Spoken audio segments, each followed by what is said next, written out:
Retomando então o nosso estudo do nosso Livro dos Espíritos, nós estamos no nosso livro primeiro, As Causas Primárias, o capítulo 3, Criação. Nós vamos hoje estudar 3 itens na sequência. Deixa eu só dar uma ajeitada aqui no nosso banner, que são passagens pequenas, né, mas são situações curiosas para nós, principalmente aqui nós, né, nos tempos atuais, fazendo uma comparação daquilo que era estudado por Kardec lá em meados do século XIX. Então nós vamos hoje passar aqui para o Livro dos Espíritos. Nós então iniciaremos o item número 3, Povoamento da Terra, Adão. Pode parecer, para aqueles que não compreendem a linha de estudos da doutrina espírita, que falarmos, né, simplesmente citarmos a ideia do povoamento da Terra a partir de 2 personagens, como Adão e Eva, parece algo um tanto quanto infantil, dadas, né, as informações que hoje a nossa ciência oferece, informações como resultados, né, de pesquisas importantes, pesquisas genéticas, pesquisas arqueológicas, pesquisas geográficas, históricas, enfim, as diversas áreas da nossa ciência, explorando esse tema tão interessante, né, que diz respeito à origem, desde a origem da vida aqui no nosso planeta, até mesmo, né, na sequência, a origem da própria humanidade e a forma como ela se distribuiu pelo nosso planeta. Mas o que nós temos que lembrar é que quando nós falamos do século XIX, o pensamento dominante naquele período tratava-se exatamente da gênese bíblica. Então, a visão que o homem tinha de si mesmo partia, então, de uma visão religiosa, de uma visão mitológica, a partir da história trazida pelos hebreus aqui para o nosso mundo ocidental, e no mundo oriental ali também tendo as suas próprias origens, né? Nós falamos da Índia, que poderemos considerar ali talvez a nação mais antiga do nosso planeta, né? Ela tem ali uma data de mais de 7.000 anos. Temos ali também os próprios asiáticos ali para o lado da China, do Japão, da Mongólia, da própria Rússia. Então, enfim, nós temos ali cada região tendo ali a sua própria história, sem necessariamente ter uma influência religiosa, como aconteceu com os hebreus, que partiu ali do Oriente Médio, depois veio então em direção à Europa, aqui para o nosso Ocidente. Então, naquele período, Kardec então publicou esse livro em 1857. A visão religiosa era dominante. Então, quando se pensava de onde surgiu o homem, a primeira resposta que se tinha era exatamente de Adão e Eva no paraíso, dentro dessa visão mitológica. 2 anos depois, em 1859, Charles Darwin lança então A Origem das Espécies, um livro que já mostra o homem tendo uma outra origem. Para aqueles que tinham um pensamento mais voltado para a ciência, viram uma lógica nesse raciocínio. O homem então tendo origem nos primatas, partindo da evolução das espécies, procurando inclusive, né, no nosso próprio planeta onde seria o berço da humanidade. Então, quando nós vemos uma pergunta como essa, né, na questão número 50, a espécie humana começou por um só homem? Hoje nós diríamos, né, qualquer criança sabe que não é assim que funciona, mas naquele período não era assim. Tanto que Darwin ele foi combatido pela sociedade, pela religião, ele foi excomungado da igreja anglicana, da qual ele fazia parte. Assim como Kardec, quando trouxe o Livro dos Espíritos, falando sobre o mundo espiritual, ele também foi combatido não apenas pela sociedade, pelas religiões, mas também pela própria ciência. Então eram ali teorias novas que estavam surgindo, que eram aceitas por um, combatidas por outros. Então essa pergunta aqui ela é muito pertinente, se a espécie humana começou por um só homem, quando nós temos o entendimento daquela época.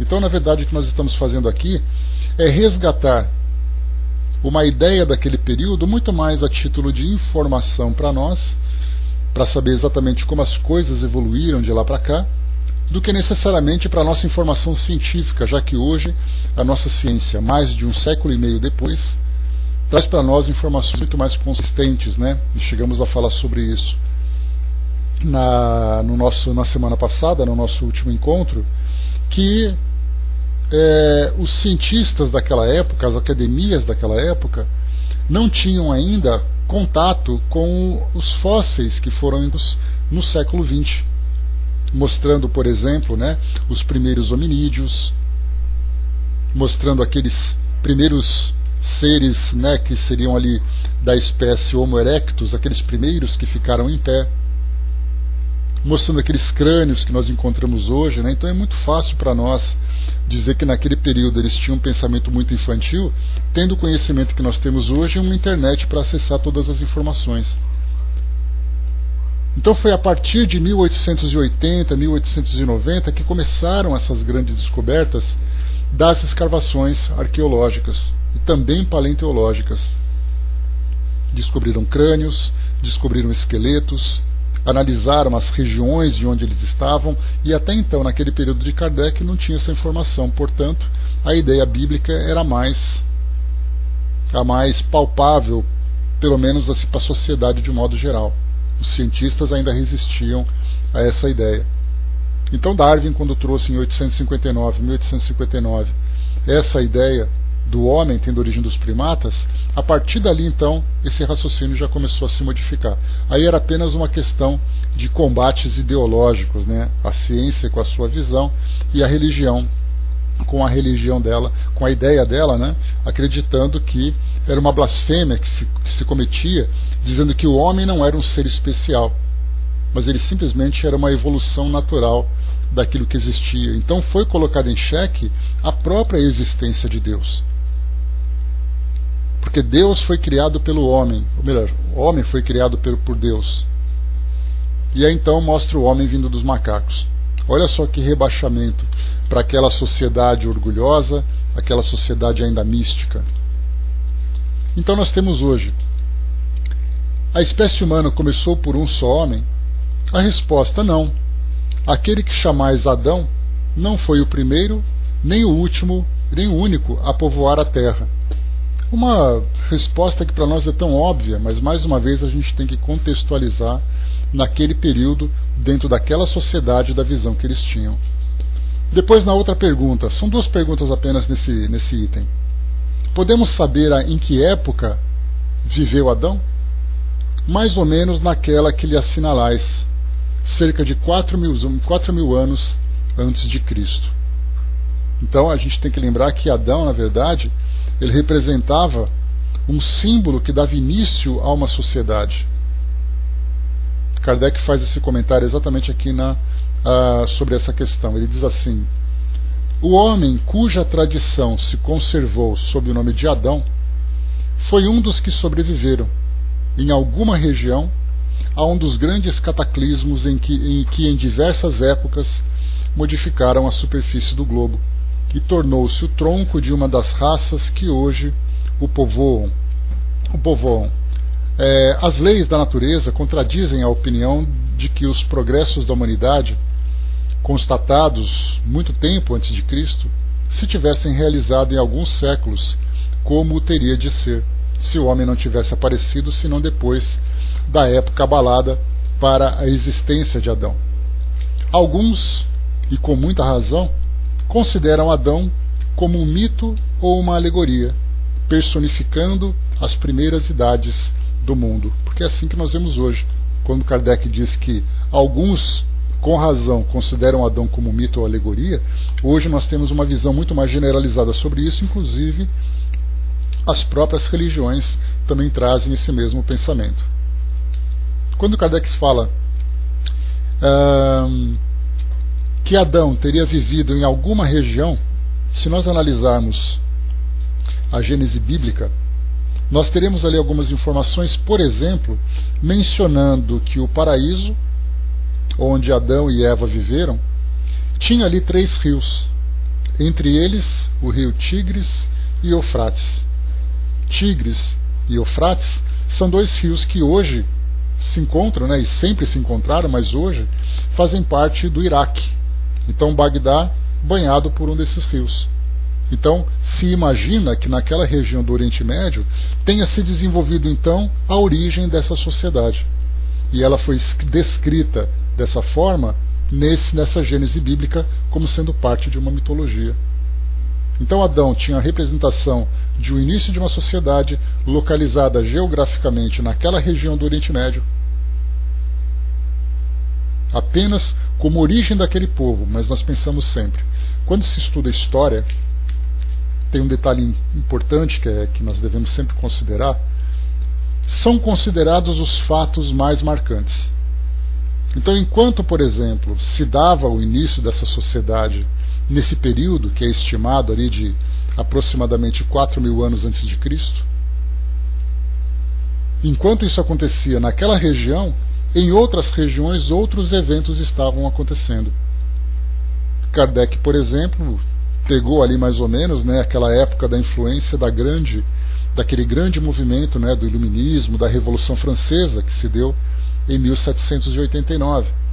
Em 1789, precisamente no dia 14 de julho, quando aconteceu a nossa conhecida queda da Bastilha, aqui na América, na Ásia, na África, estavam acontecendo outros eventos. Talvez eventos não tão marcantes, não tão significantes, mas o mundo continuava girando, as pessoas continuavam vivendo suas vidas e alguns eventos se tornaram marcantes para a nossa história. Então, por isso, quando a gente pensa que, enquanto Adão representa a origem daquela sociedade, outras sociedades estavam ali nascendo, estavam morrendo, estavam se combatendo, estavam vivendo completamente ignoradas pelos demais. Nós temos estudos arqueológicos que mostram vestígios, por exemplo, de pessoas que viveram aqui na América há 20.000 anos. Nós tivemos outros que viveram na Oceania, na África, então nem se fala. E aí então nosso pensamento está voltado apenas para aquela ideia de que ali no Oriente Médio começou então a humanidade. Então isso é importante para aquela religião, que conta, né, dentro dessa mitologia, sua própria história. Aqui, quando se fala então sobre o povoamento da Terra, a gente vai então fazer, claro, um complemento com os fatos que nós temos da nossa história, de que forma é que aconteceu esse povoamento. Enquanto se imaginava naquela época, assim como ainda temos hoje, né, alguns adeptos de algumas religiões cristãs, né, que por falta de estudo, por falta de compreensão, ainda alimentam essa ideia de que Adão e Eva foram os primeiros habitantes, né? Isso, obviamente, como nós comentamos agora, é parte, né, de uma falta de estudo, falta de conhecimento científico. Nós temos então hoje apenas um resumo para termos uma ideia. O povoamento do planeta pelo Homo sapiens. Né? Hoje nós somos, né, dessa espécie Homo sapiens sapiens, que é essa espécie que compõe aqui o ser humano atual. Então diz para nós aqui um texto pequeno, apenas a título de curiosidade. Depois que o Homo erectus migrou para a África, originando o Homo sapiens há 500.000 anos, segundo a teoria mitocondrial, permaneceu no continente por 300.000 anos. Só iniciou uma nova aventura migratória há 200.000 anos, quando o nível das águas começou a baixar, permitindo inicialmente ir para o sul do continente africano. Depois, por volta de 100.000 anos, atravessou o Mar Vermelho, quando então era possível cruzá-lo a pé, indo para o Oriente Médio e para a região da Índia. Há 55.000 anos, navegou até a Oceania, chegando até a Austrália, ao mesmo tempo espalhando-se pela Ásia Central. A gente lembra quando se fala dos aborígenes, né, que são os habitantes nativos da Austrália, são exatamente esses indivíduos descendentes dessas migrações para aquele continente. Bom dia, Andréa. Até então, é provável que a última era glacial tenha impedido a migração para a Europa. Isto, a despeito da teoria eurocêntrica, que afirma que a África é o berço da humanidade e que a primeira migração do continente teria sido para a Europa ao invés da Ásia. Entretanto, vestígios arqueológicos e estudo genético provaram que a migração para a Europa é bem mais recente, remonta a 55 mil anos. Em algumas regiões, ocorreu somente há 30 mil anos. Já a migração para a América teria ocorrido entre 40 e 100 mil anos, coexistindo duas teorias que explicam como aconteceu. Segundo a teoria do povoamento pela ponte do Estreito de Bering, aquele lá em cima, né, ligando ali a Rússia com o Alasca, lá na América do Norte, entre 40 e 30 mil anos, a passagem para o norte da América e da Ásia era bem mais estreita. O nível do mar era pelo menos 120 metros mais baixo, além de existir uma provável faixa formada por água congelada, o que teria permitido cruzar a distância a pé ou navegando curtas distâncias. A gente lembra que na época glacial, quando teve, né, essa era glacial, o congelamento, né, de águas, né, era algo quase que dominante numa determinada parte do nosso planeta. Então isso fez com que o oceano tivesse diminuído, inclusive, né, o próprio nível. Então isso facilitava bastante muitas travessias. Outra teoria defendida por cientistas do Museu do Homem em Paris, e já recriada por arqueólogos, afirma que o homem teria migrado a partir da Oceania, isso agora falando sobre a habitação aqui na América, né, por onde eles teriam vindo os primeiros habitantes, pelo norte, lá pelo Estreito de Bering, ou navegando pelo Oceano Pacífico aqui, próximo aqui na América do Sul. Diz assim então, outra teoria defendida por cientistas do Museu do Homem em Paris, e já recriada por arqueólogos, afirma que o homem teria migrado a partir da Oceania, navegando em embarcações primitivas, indo de ilha em ilha até chegar à América, um processo que teria demorado 6 mil anos. Atualmente as duas teorias são aceitas, sendo provável que os dois processos ocorreram simultaneamente, ao passo que o povoamento da América teria se dado tanto pelo norte como o sul do continente. Daí então a gente começa também a trabalhar aquela ideia da teoria, né, do povoamento da Ilha de Páscoa, né, onde nós temos ali aquelas grandes formações que despertam, né, como aquilo foi parar, como aquilo foi construído. Posteriormente, migrações para o sul e norte terminaram de povoar toda a América. Nesse sentido, o fóssil humano mais antigo do continente teria no máximo 20 mil anos, chamado pelos paleontólogos,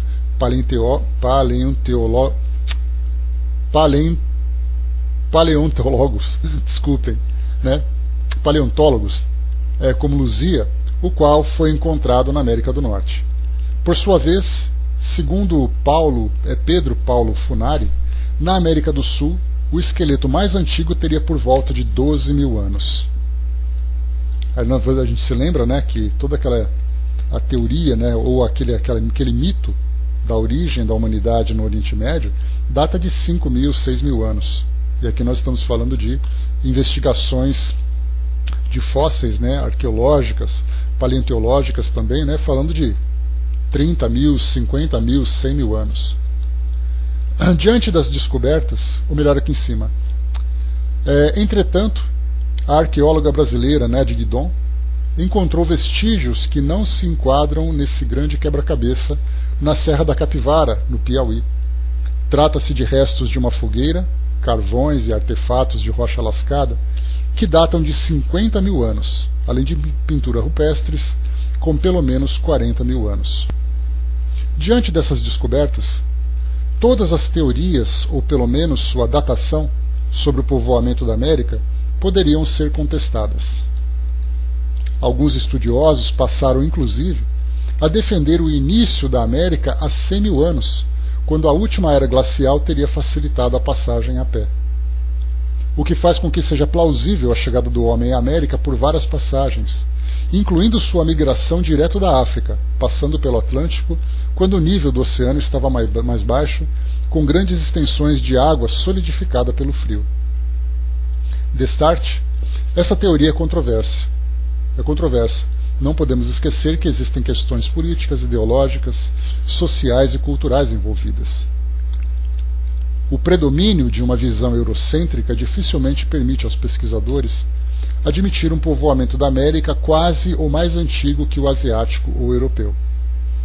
É o mesmo tipo de questão que, por exemplo, faz as civilizações nativas da América serem tratadas como primitivas, embora, em vários aspectos, sejam superiores aos europeus do século XV e XVI.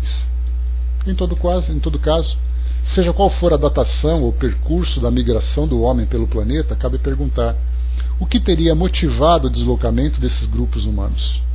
Uma explicação convencional diz que mudanças climáticas, a migração da caça, teriam feito os homens buscarem novos territórios. Outra explicação afirma que a explosão demográfica tornou o alimento escasso e forçou a migração humana. No entanto, Jaime Pinsky forneceu uma hipótese mais original que não anula as anteriores.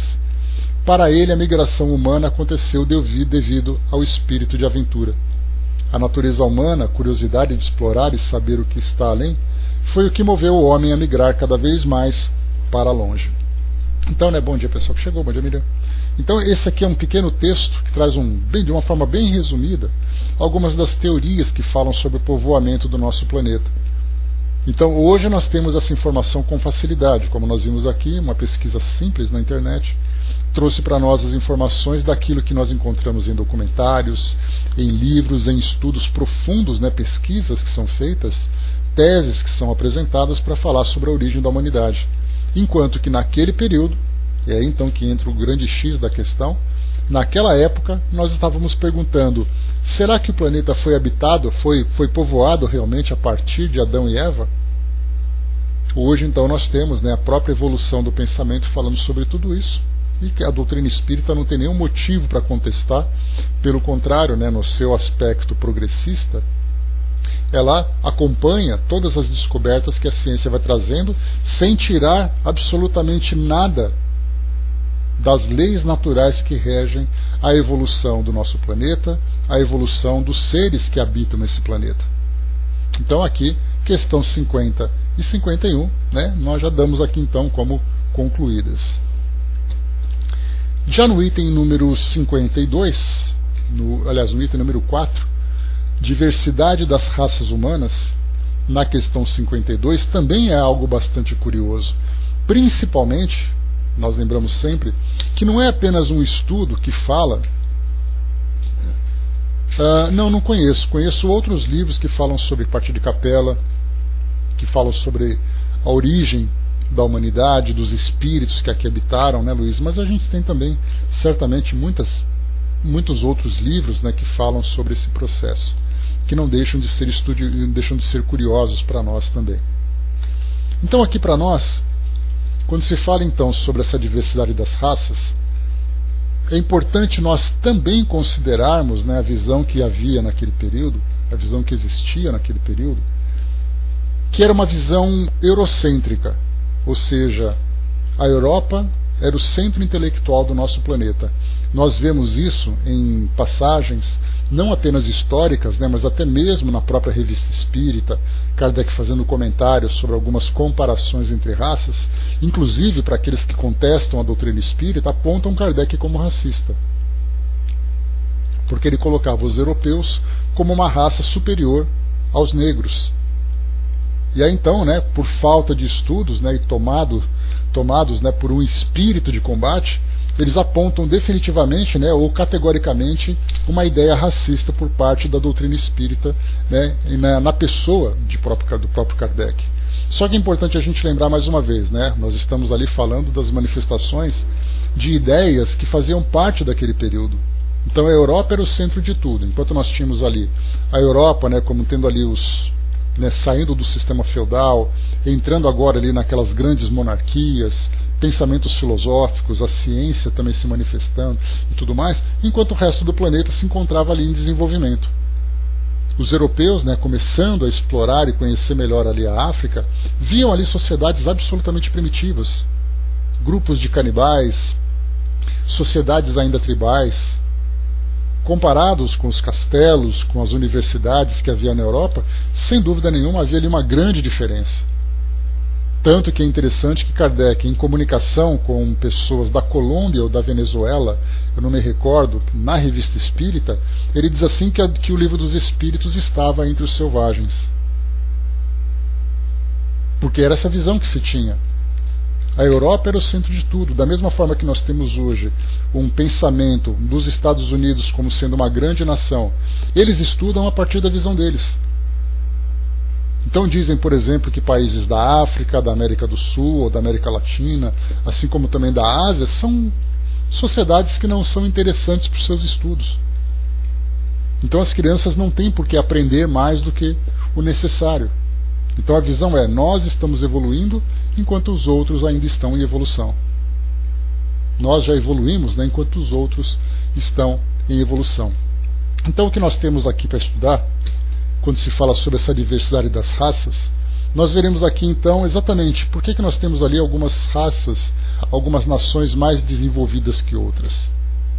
A princípio, né, do nosso ponto de vista, o que nós temos é aquele espírito de orgulho, aquele espírito meio que nacionalista, dizendo que o meu país, as minhas terras, entre as minhas fronteiras, são melhores do que a sua. Então hoje nós temos ainda aquela ideia, né, porque eu sou brasileiro, porque o outro é alemão, o outro é japonês, o outro é estadunidense, porque eu sou melhor, eu sou pior, e na verdade todos nós somos espíritos, cada um reencarnando no seu devido ambiente, cumprindo ali todas as suas tarefas, as suas responsabilidades, as suas provas e as suas expiações, independente de qualquer fronteira. Mas no nosso ponto de vista humano ainda, isso é muito importante. Nós ainda valorizamos demais essa ideia nacionalista, essa ideia de patriotismo, né? Porque nós não temos um pensamento universal. O nosso pensamento é ainda muito regionalista. Então vamos lá. Na questão número 52, de onde vêm as diferenças físicas e morais que distinguem as variedades de raças humanas na Terra? Diz aqui para nós a resposta: do clima, da vida e dos hábitos. Dá-se o mesmo que se dá com duas crianças da mesma mãe, que educadas uma longe da outra e de maneira diferente, não se assemelham em nada quanto à moral. Bom dia, professor. 53, a gente vai em frente porque depois a gente vai estudar isso na visão científica, né? O homem apareceu em muitos pontos do globo? A resposta sim, e em diversas épocas. E é essa uma das causas da diversidade das raças.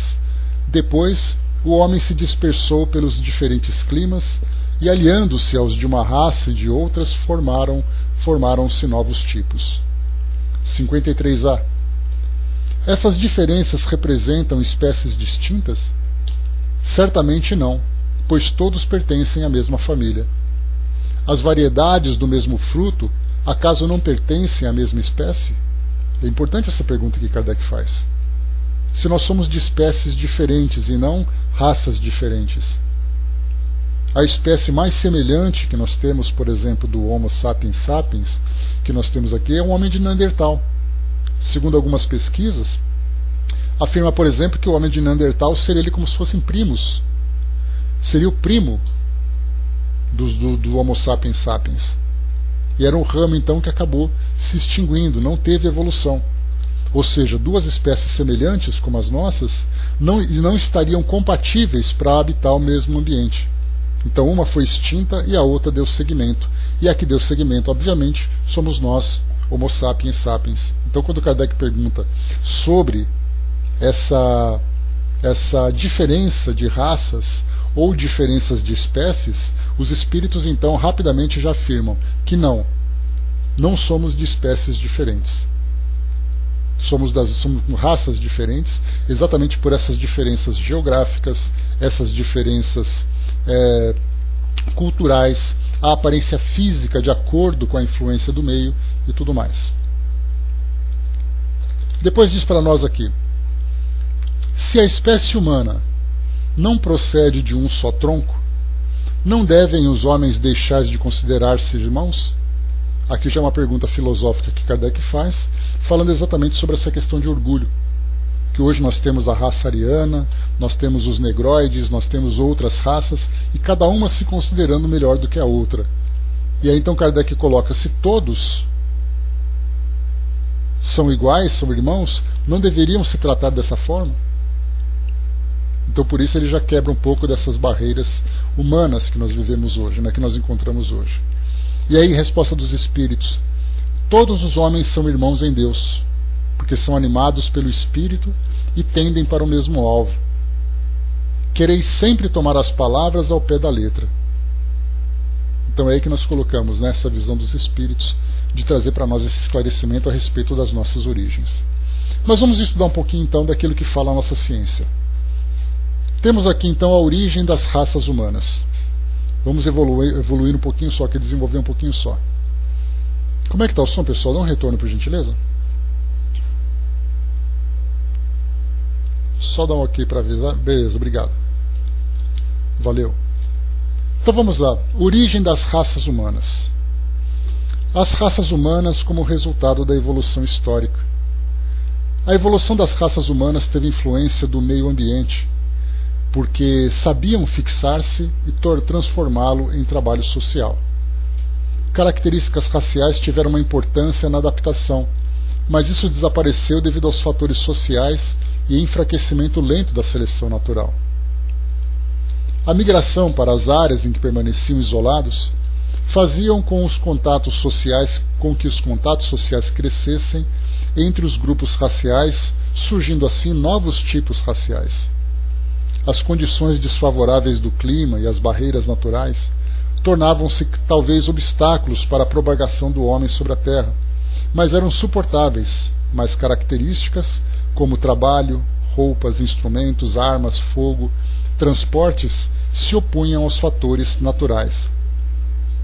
Quando falamos da história da formação de uma raça, falamos de um processo de aparecimento e evolução numa determinada área e numa influência de condições sociais e naturais que atuam e orientam as transformações que sofre essa raça. As características do processo e da formação das raças entre os hominídeos são migração, isolamento, multiplicação, misturas de tipos antropológicos, mudanças no processo de alimentação e seleção natural. O isolamento geográfico se constituía um fator de grande importância no Paleolítico inferior, devido à variação dos tipos antropológicos. O isolamento geográfico acompanha um isolamento social, devido ao choque de interesses materiais de grupos vizinhos, ausência de uma língua comum e existência de conflitos. O organismo animal, para assegurar a conservação da espécie, adapta-se ao seu habitat, enquanto o homem depende cada vez menos das condições naturais para sobreviver.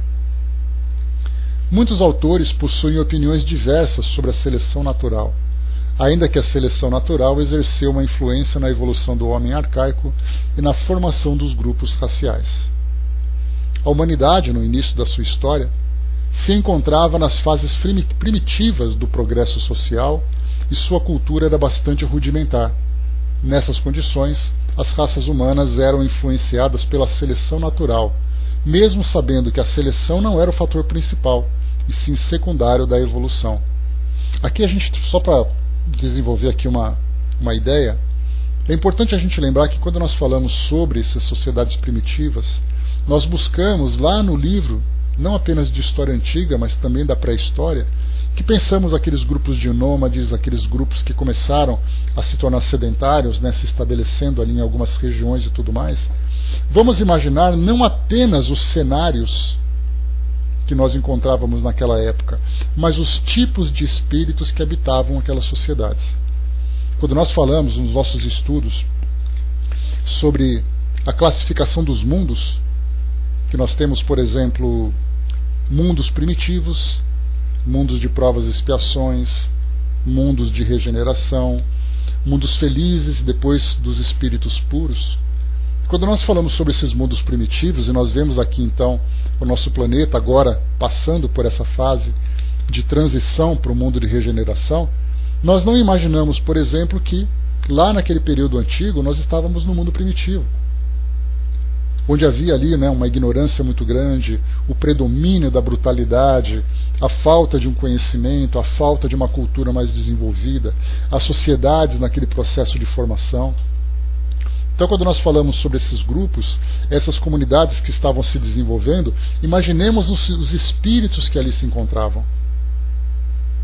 E quando nós vamos lá para o livro A Gênese, lá no finalzinho, quando fala sobre esse processo de transição, as novas gerações e tudo mais que estão chegando para fazer parte desse processo, Kardec também comenta que lá no passado também houve um processo semelhante. Quando o nosso planeta estava naquela condição de mundo primitivo e espíritos mais evoluídos vieram para cá. É exatamente aquela ideia dos capelinos. Independente, né, de se existiu capela, se não existiu capela, nós falamos sobre seres mais evoluídos que migraram para o nosso planeta, que imigraram para cá, para o nosso planeta. Então eles chegaram trazendo ali mais conhecimento, mais cultura, que para eles era uma punição. Para nós era o auxílio para a evolução. Então aquele grupo de seres primitivos começam então a receber em seu seio espíritos mais evoluídos, ajudando no desenvolvimento da tecnologia, da cultura, da organização social. E aí então rapidamente o nosso planeta começou a se transformar a partir dessas influências.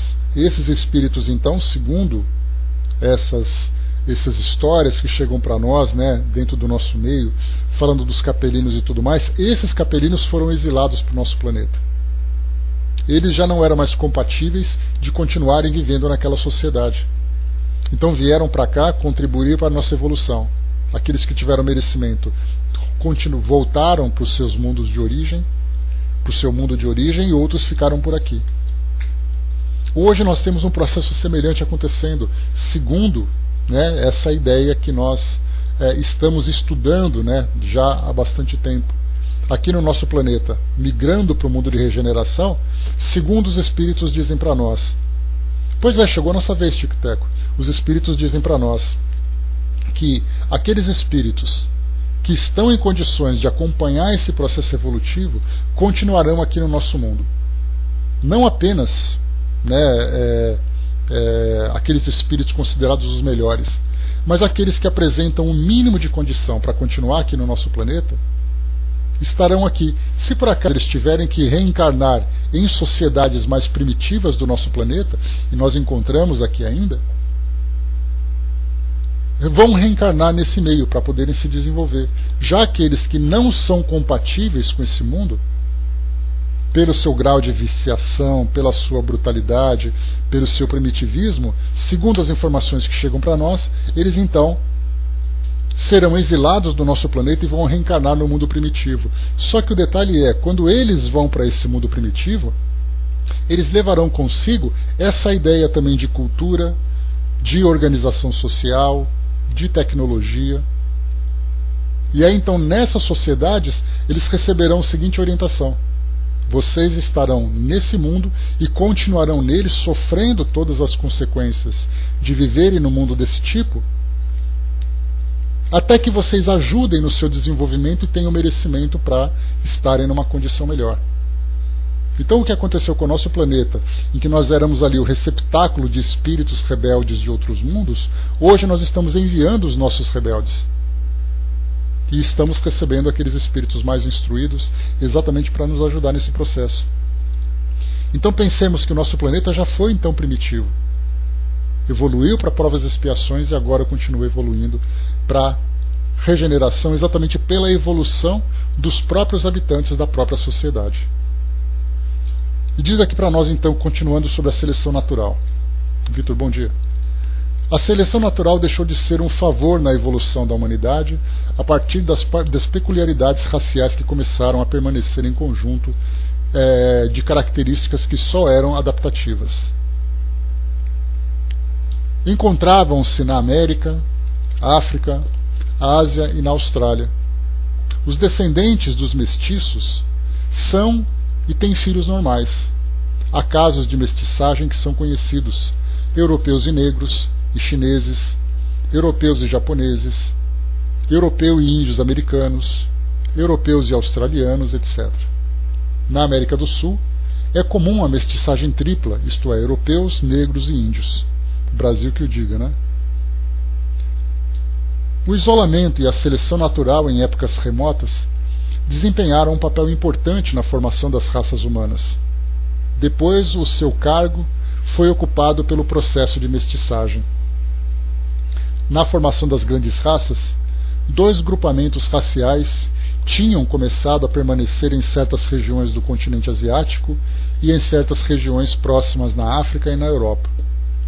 No ramo do Sudeste deu começo a raça negroide e europoide, um grupo uralês na Sibéria Ocidental, e no Nordeste da Europa une a grande raça mongoloide e europoide. Antropólogos soviéticos possuem várias ideias no que diz respeito ao aparecimento das raças principais. Existiram vários centros de formação das raças atuais. Descobriram novos agrupamentos a favor do monocentrismo. Basta a gente lembrar, por exemplo, que nós temos os índios que habitaram aqui a América têm esse olho puxado, porque segundo essa teoria do próprio povoamento da América, nós tivemos aqueles que eram os asiáticos. Então nós pensamos assim, chineses, mongóis, japoneses, tailandeses, vietnamitas e tudo mais, e de repente a gente encontra índios aqui na América. E a gente se pergunta qual a semelhança entre eles. E aí começamos a estudar sobre as migrações aqui para a América, lá pelo Estreito de Bering, assim como também pelas navegações do Pacífico, e a gente começa a perceber que eles têm origem comum.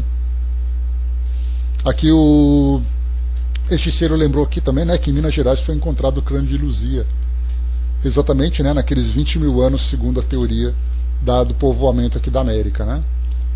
Então colocaram para nós aqui também existência de numerosos traços de caráter não adaptativo nos representantes das raças modernas, menos nos neandertalenses.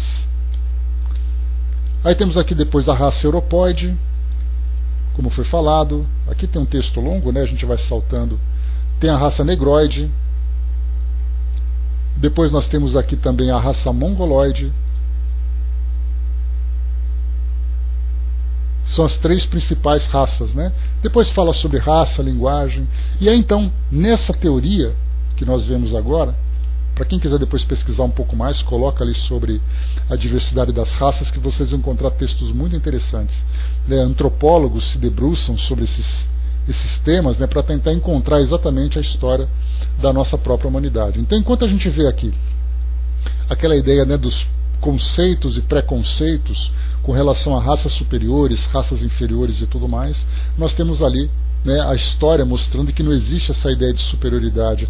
O que existe, na verdade, é a evolução de determinados grupos, não por uma questão racial ou geográfica, mas por espíritos que habitaram essas sociedades mais evoluídas, que estavam programadas para reencarnar nesse meio, para ajudar no próprio desenvolvimento do planeta.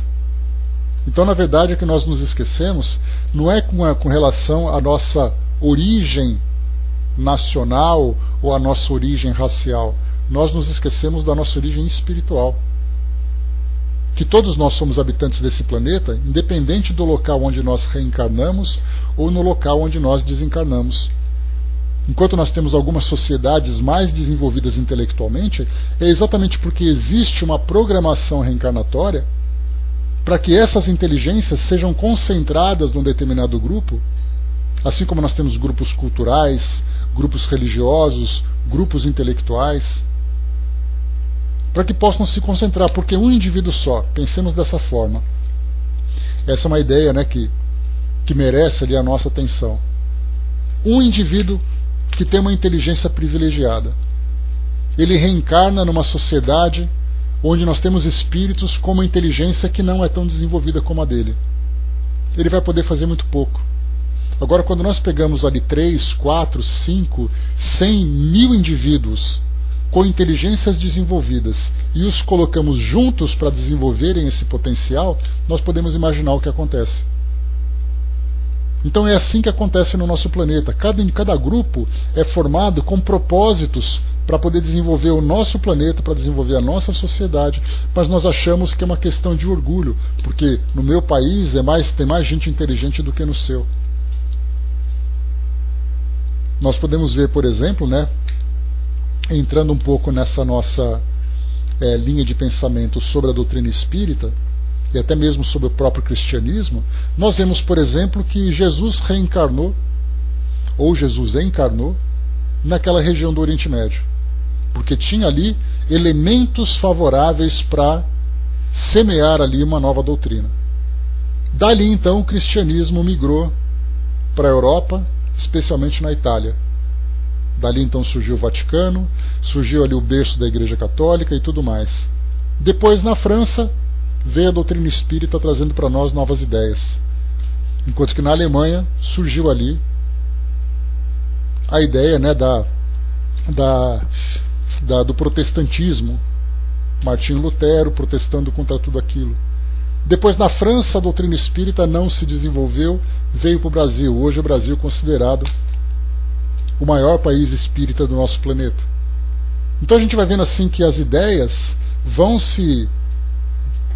migrando pelo nosso planeta, encontrando ali o local onde ela pode se desenvolver. Mas não somos nós os responsáveis por isso. Porque nós acreditamos, porque não, porque o Brasil é isso, porque a França é aquilo, não importa. O que importa somos espíritos reencarnados nesse meio. E o propósito é o crescimento de todos. Se o método não funciona, outro método será desenvolvido. Se aquele grupo não funciona, outros grupos serão eleitos. Não os grupos físicos aqui do nosso planeta, mas espíritos estarão concentrados nesses núcleos exatamente para o seu próprio desenvolvimento. Então aqui vimos mais uma vez também diversidade das raças humanas. Depois aqui o próximo item, para a gente poder fechar esse pacote do nosso estudo de hoje, nós temos agora sobre a pluralidade dos mundos. Uma expressão, né, bastante conhecida dentro do nosso meio espírita, pluralidade. Uma expressão que nós não utilizamos no nosso dia a dia, ou seja, vários mundos, não apenas o mundo, mas o plural dos mundos, vários mundos que estariam ali pelo espaço, recebendo espíritos para os seus desenvolvimentos. Então nós temos na questão 55, todos os globos que circulam no espaço são habitados? No último domingo, tive a oportunidade de fazer um estudo falando sobre o mundo regenerado, falando sobre o nosso planeta. E aí então, essa ideia de espíritos evoluídos reencarnando entre nós, espíritos rebeldes sendo exilados em outros mundos, mundos habitados pelo espaço, pelo universo afora, todas essas informações não é possível, dentro do nosso limitado conhecimento, termos qualquer tipo de comprovação, e nem até mesmo um sistema de estudo voltado para isso. Então essas informações chegam para nós a título de revelação. Significa então que os espíritos disseram para nós que isso está acontecendo. E aí então cabe a nós fazermos a nossa análise a partir dessa fé raciocinada, para vermos essa lógica, para entendermos essa lógica. Então, muito bem, espíritos evoluídos estão entre nós. Ok, a consequência disso tudo é exatamente a promoção do nosso planeta para um planeta numa condição moral melhor, assim como também numa condição intelectual melhor. Existem mundos habitados. Como é que nós vamos ter essa comprovação? Apenas a título de conhecimento, e nós podemos imaginar da mesma forma que o nosso planeta não teria sentido se ele fosse o único habitado. Então nós ficamos meio que no desejo, na vontade, na expectativa. Nós temos ali aqueles indivíduos que estudam, aqueles grupos que estudam, né, a existência de seres extraterrestres. A nossa imaginação, né, se encontra farta disso tudo. Indivíduos de outros planetas, outros mundos. Temos a ficção científica aí favorecendo bastante essas mesmas ideias. Mas nós, cientificamente, não é possível. O que nós fazemos são cientistas, né, que procuram sinais de vida fora do nosso planeta. Sejam inteligências mais desenvolvidas, sejam, né, aquelas vidas ainda primitivas. Temos, por exemplo, aqueles exobiologistas, aqueles exobiólogos, né, que através dessa ciência, a exobiologia, procuram vida fora do nosso planeta. E aí então, fazendo uma comparação com aquilo que aconteceu no nosso mundo, nós temos então a vida surgindo a partir da água. É assim que nós temos a teoria do aparecimento da vida no nosso planeta. Começou na água, naqueles primeiros seres mais simples, nas bactérias, nas amebas, protozoários e tudo mais, e depois então seres foram se desenvolvendo, acabaram depois migrando para a Terra, como os anfíbios, e depois aqui a vida se desenvolveu a partir dos répteis, depois vieram os mamíferos, as aves e tudo mais. Então a ideia de que a vida surgiu na água, para esses exobiólogos, fizeram também, né, surgiu como essa ideia de que a água em outros mundos seria ali também o berço do surgimento da vida. Então nós temos ali a ideia da vida fora do nosso planeta, começando por esses seres mais primitivos em lugares onde há água. Então nós temos ali luas aqui no nosso sistema solar, temos outros planetas que estão ali numa posição semelhante à do nosso, né, do Sol, que permitiria vida. Então a ideia de vida, por enquanto, vem exatamente desses seres primitivos, seres unicelulares, ou seja lá o que for. Mas, por outro lado, nós temos também outros cientistas que criaram aqueles sistemas de antena para poderem receber, captar sinais de vida inteligente fora do nosso planeta. Então nós temos ali o SETI, né, SETI, que é ali o centro, aquele grupo de pesquisa que investiga a vida inteligente fora do nosso planeta. Então é o grupo, né, ou seja, a pesquisa de vida inteligente extraterrestre. Então aquelas antenas enormes viradas para o espaço, tentando captar ali algum sinal inteligente, algum tipo de comunicação. Então, mais uma vez, nós temos ali vários filmes de ficção científica que falam para nós, né, que sinal foi recebido, que o nosso planeta vai ser então invadido, ou que nós enviamos naves espaciais em busca de vida em outros planetas, novas raças, né, novas civilizações, assim vai. Um pior que o outro, a gente acaba encontrando, inclusive, né? Mas a grande pergunta que fica é: esses planetas no espaço são realmente habitados? Os espíritos respondem para nós. E aí então, mais uma vez, não é simplesmente acreditarmos porque eles disseram. É exatamente pelo entendimento e pela comparação dessas respostas que a gente começa a chegar nessa conclusão, e a nossa própria fé, a nossa própria razão vai também ao encontro dessas informações. Então nós temos aqui: todos os planetas que circulam no espaço são habitados? Sim. E o homem terreno está bem longe de ser, como acredita, o primeiro em inteligência, bondade e perfeição. Há, entretanto, homens que se julgam espíritos fortes e imaginam que só este pequeno globo tem o privilégio de ser habitado por seres racionais. Orgulho e vaidade. Creem que Deus criou o universo somente para eles. Kardec aqui faz um comentário. Deus povoou os mundos de seres vivos e todos concorrem para o objetivo final da providência.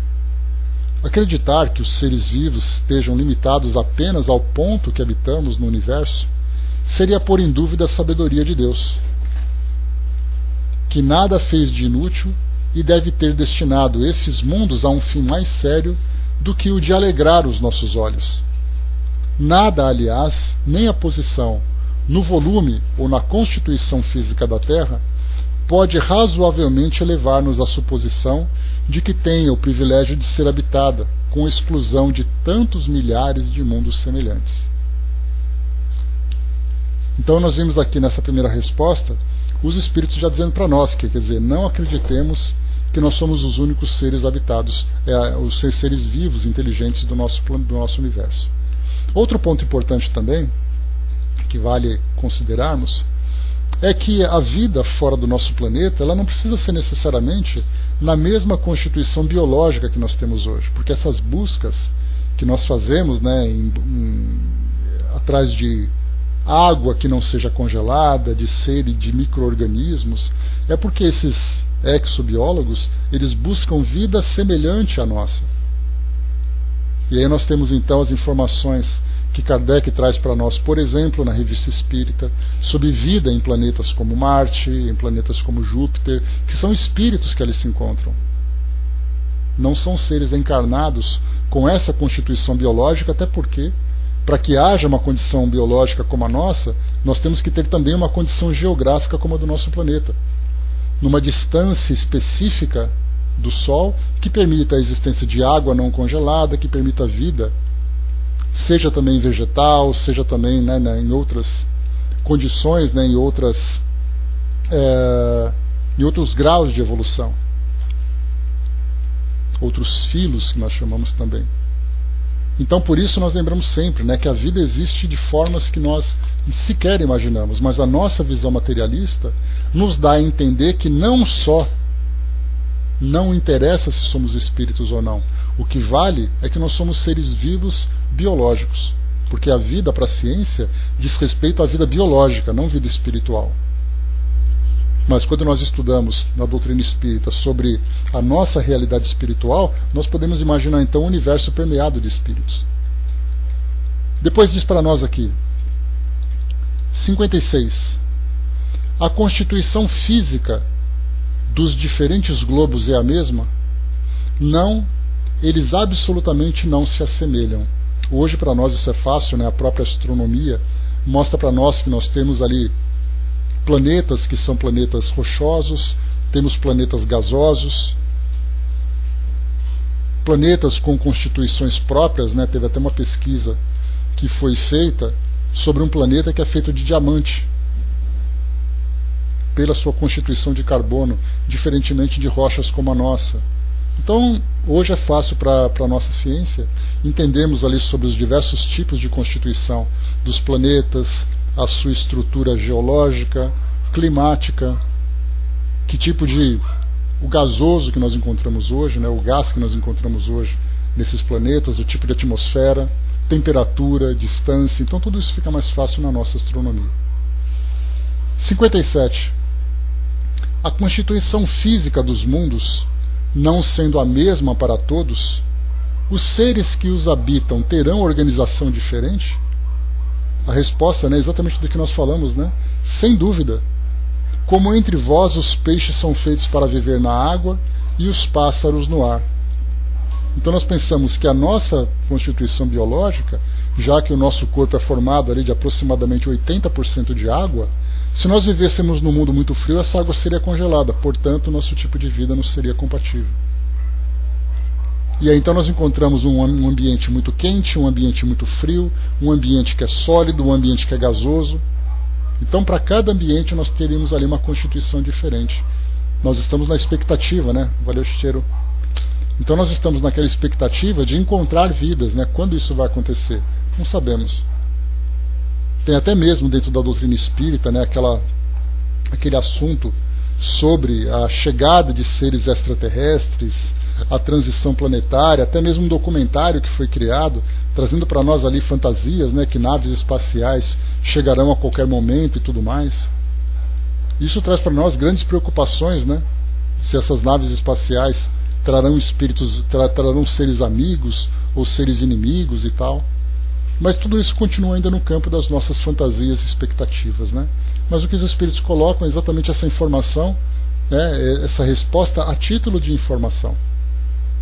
Mas a ciência vai ter que aguardar o seu próprio momento de encontrar essas respostas. Os espíritos não adiantarão.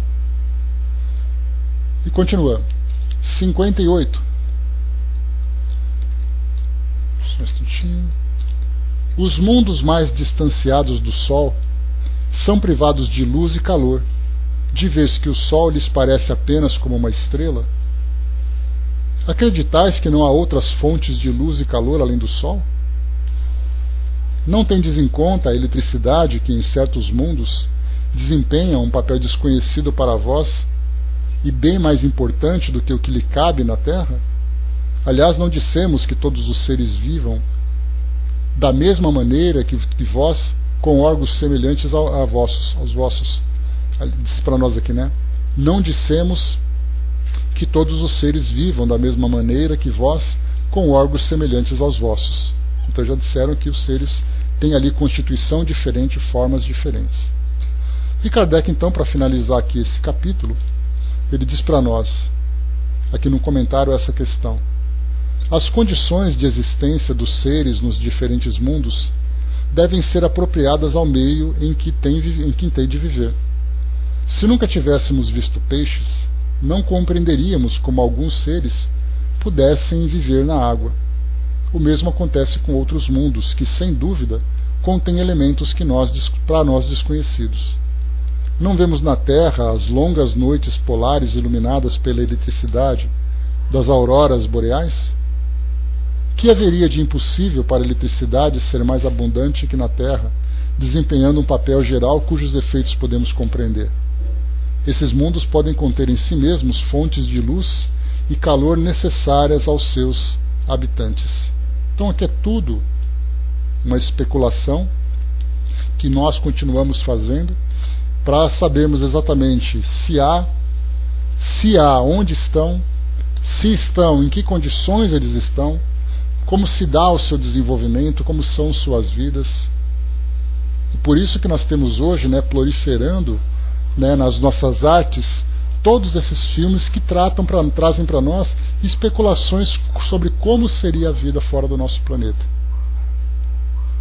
Desde aquelas vidas mais primitivas, né, onde nós temos esporos, temos bactérias que invadem os corpos humanos e dominam nossas mentes.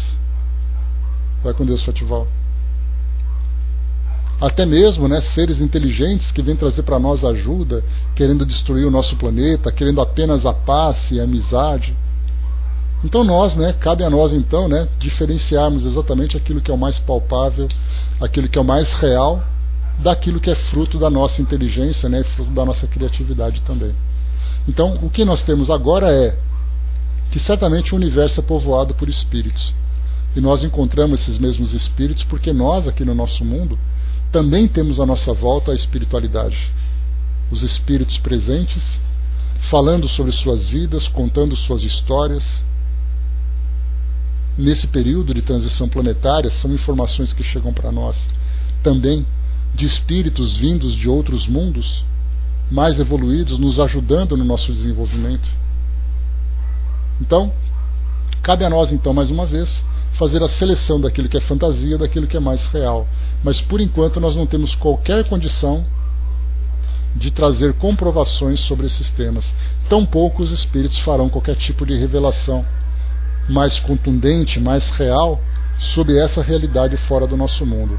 Ficamos, então, aguardando, né, o tempo de tudo isso acontecer. Nós encontramos, inclusive, muitos grupos mediúnicos que falam, né, sobre a comunicação de espíritos que vieram de outros mundos, que estão atentos àquilo que acontece no nosso planeta, nesse processo de transformação, e eles estão nos acompanhando também, acompanhando de perto para saber exatamente tudo aquilo que nós precisamos fazer, até mesmo, né, dentro dessa ideia da presença desses espíritos, na época da Guerra Fria aqui no Brasil, aqui no nosso planeta.